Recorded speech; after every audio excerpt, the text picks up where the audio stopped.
ചില രോഗലക്ഷണങ്ങൾ പെട്ടെന്ന് തിരിച്ചറിഞ്ഞ് പെട്ടെന്ന് തന്നെ ചികിത്സ ലഭ്യമാക്കി കഴിഞ്ഞാൽ അതിൻ്റെ ഭവിഷ്യത്തുകൾ നമുക്ക് പരമാവധി കുറയ്ക്കാൻ സാധിക്കും.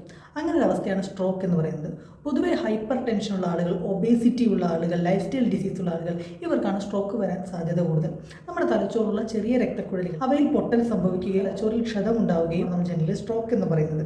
സ്ട്രോക്ക് പെട്ടെന്ന് തിരിച്ചറിഞ്ഞ മെത്തേഡ് ഫാസ്റ്റ് എന്നറിയപ്പെടുന്ന ഒരു മെത്തേഡ്. ആദ്യത്തെ F സൂചിപ്പിക്കുന്നത് ഫേസ് ആണ്. നമ്മുടെ മുഖത്തുണ്ടാവുന്ന വ്യത്യാസങ്ങൾ, നമ്മുടെ മുഖത്തെ സിമെട്രി നഷ്ടപ്പെടുക എന്ന് ലളിതമായിട്ട് പറയാം. മുഖത്ത് തൂങ്ങലുകൾ സംഭവിക്കുകയോ മുഖം കോടിപ്പോവുകയോ ഒക്കെ ചെയ്യുകയാണെന്നുണ്ടെങ്കിൽ ഒന്നാമത്തെ ലക്ഷണമാണ്. രണ്ടാമത്തേത് ആംസ് ആണ്. രണ്ട് കൈകൾ ഒരുപോലെ മൂവ് ചെയ്യാൻ പറ്റാതിരിക്കും, ഇതിൻ്റെ ഒരു ബലക്ഷയം അനുഭവപ്പെടുക, അതൊക്കെയാണ് രണ്ടാമത്തെ ഗ്രൂപ്പ് ലക്ഷണങ്ങൾ.